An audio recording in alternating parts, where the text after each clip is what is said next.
Hi everyone, it's Ren here. Welcome to my room, guys. I hope you're well today. Today we're going to be talking about INFJ alienation, following a conversation I had with Eric Thor about a month and a half ago at this stage, I'd say.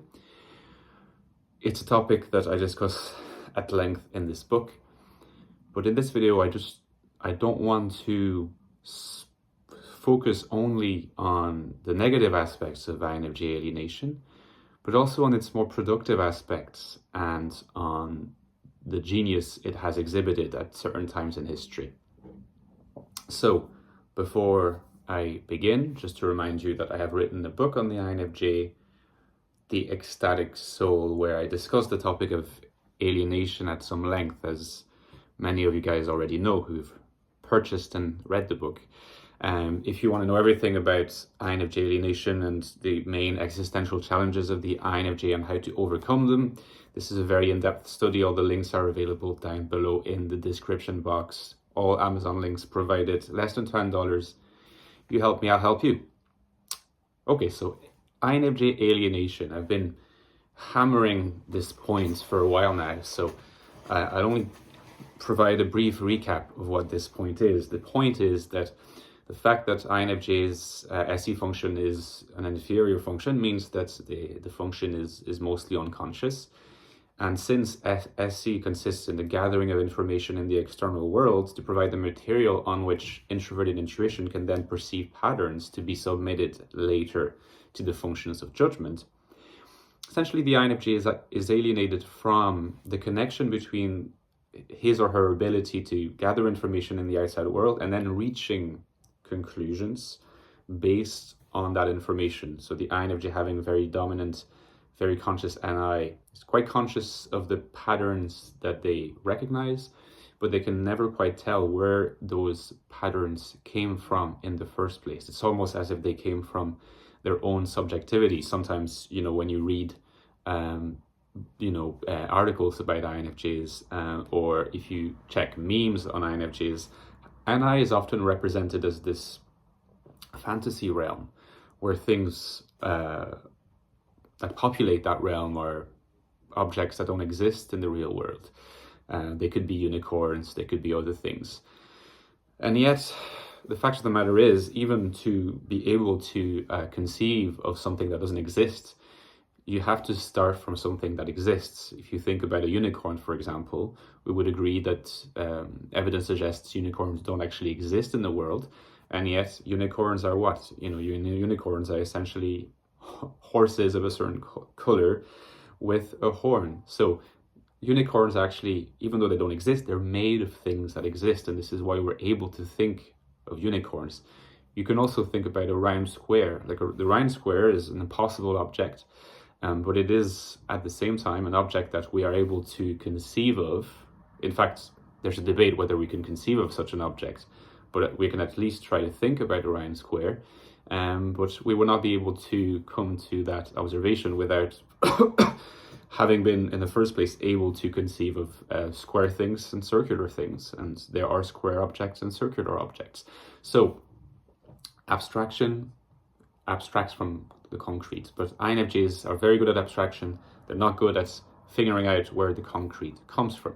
That's the source of alienation. That's what creates the alienation in the first place. In my book, I explain that alienation is something that is existentially unfulfilling because INFJs not being by themselves and by definition, if you like, in touch with themselves, are going to be more exposed to self-doubt, more exposed to self-torture, more exposed to not knowing exactly why they're here in the world and what their mission is. And the desire to belong is a basic human desire. It's a basic human need.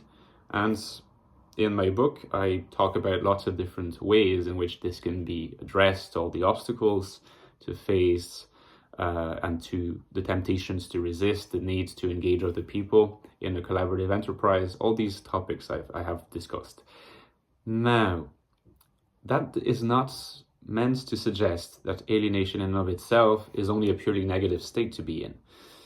Partly because INFJs, being dominant NI users, are never going to be living a life of complete and continuous non-alienation. Alienation is always going to be lurking around the corner, and it's always going to spring back at the INFJ, because that is their default in a sense. So the process of belonging, the process of surpassing alienation is always a constant effort. But even in moments of alienation, some really powerful works can emerge and have emerged throughout history. And so in this video, I want to take 2 examples, but I could take many more. I could take, for example, the novels of Dostoevsky, many of them represent the works of an alienated INFJ, but I'm going to focus on philosophy and the history of thought here by taking first the example of Plato and second the example of phenomenology. So Plato, ancient philosophy, phenomenology, relatively modern philosophy, at least 20th century philosophy, inaugurated by a man called Edmund Husserl, but also elaborated by the likes of Martin Heidegger, Jean-Paul Sartre, Simone de Beauvoir, Maurice Merleau-Ponty, and a few others. What do all these people have in common? They're anti-dominance. Many of them are INFJs, and some of them, like Sartre or Heidegger, are INTJs. But to start with Plato, what is the genius of Plato in sort of giving a voice to his alienation? Well, if you pay close attention to the philosophy of Plato, you'll remember that he is the inventor of this concept of a divided line. And the divided line is essentially the idea that there is a world of appearance and a world of the eternal, a world of change, of perception, what we see, moving, dying, passing on around us, and then a world where what he calls the forms with a capital F, or the ideas with a capital I, exist, the universals. So for example, I could say this is a cup, it's an actual cup, it has a limited time span, one day it will break, one day it will be dumped, one day it will be destroyed. And yet, in order to be able to conceive, according to Plato, in order to be able to conceive of this cup and of there being millions of other cups, they somehow all, these objects, these appearances, as he says, they have to participate in this idea of a cup. And the idea of a cup is something eternal, is something that lies outside of time and cannot be accessed by perception. We can only access them through the mechanism of intuition.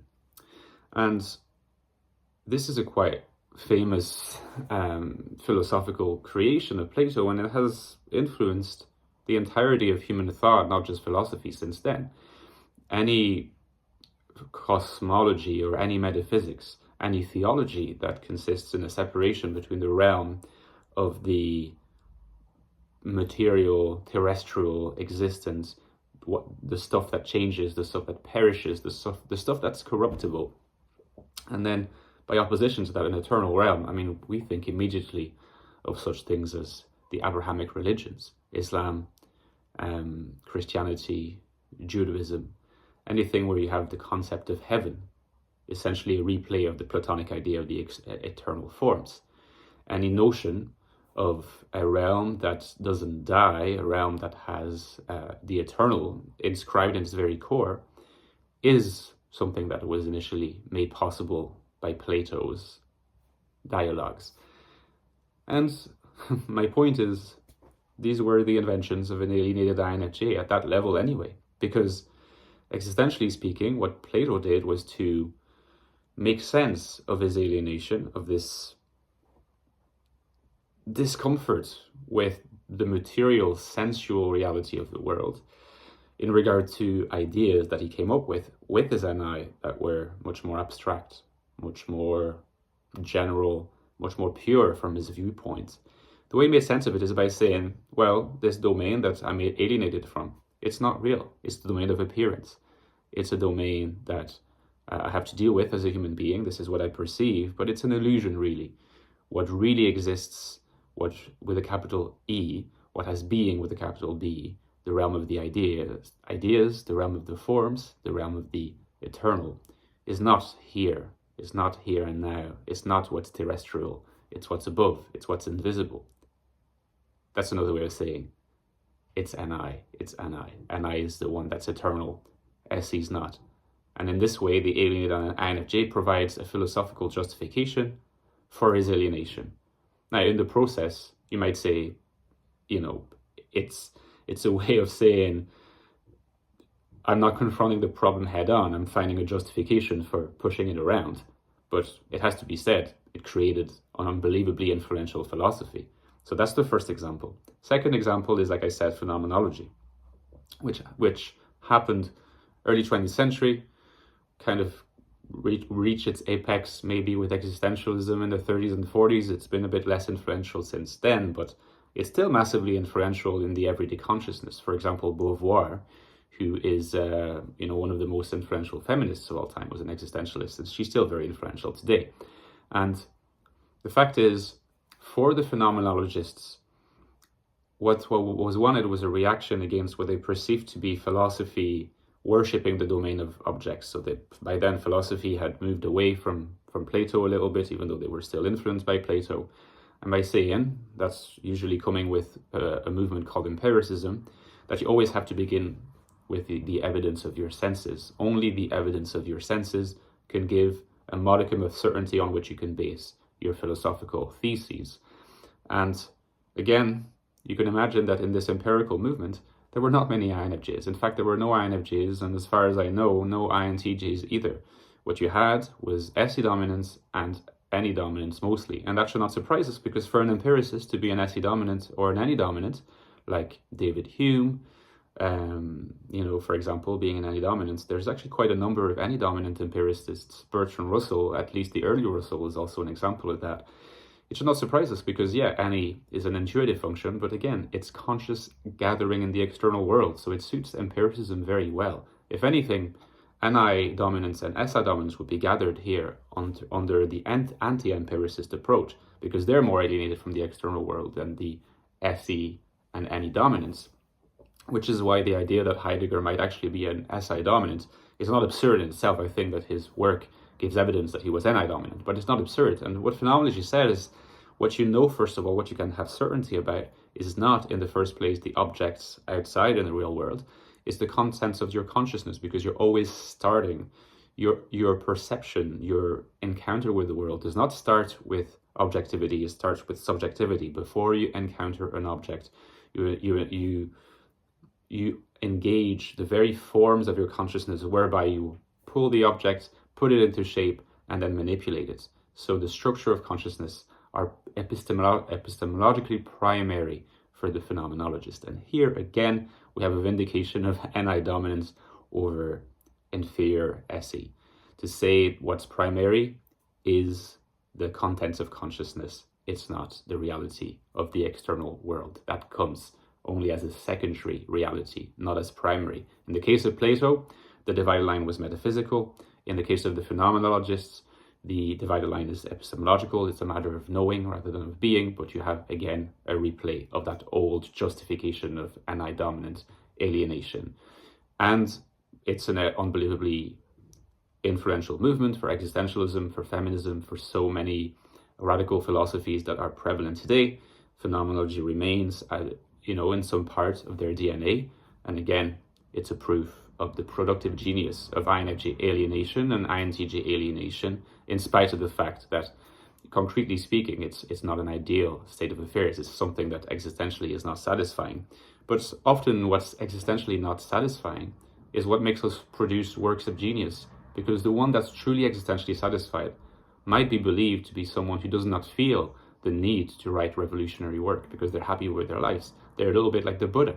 If you look at some of these Eastern philosophies, what you notice, these philosophies can appear a little bit conservative. They don't try to come up with lots of new ideas, always moving forward, because they represent peace of mind, peace of being, and it makes complete sense when you think about it.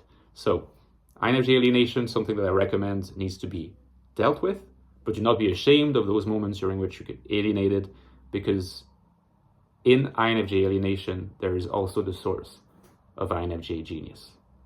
Let me know what you think in the comments, guys. Consider giving me a like and subscribing, and I'll talk to you soon. Bye-bye.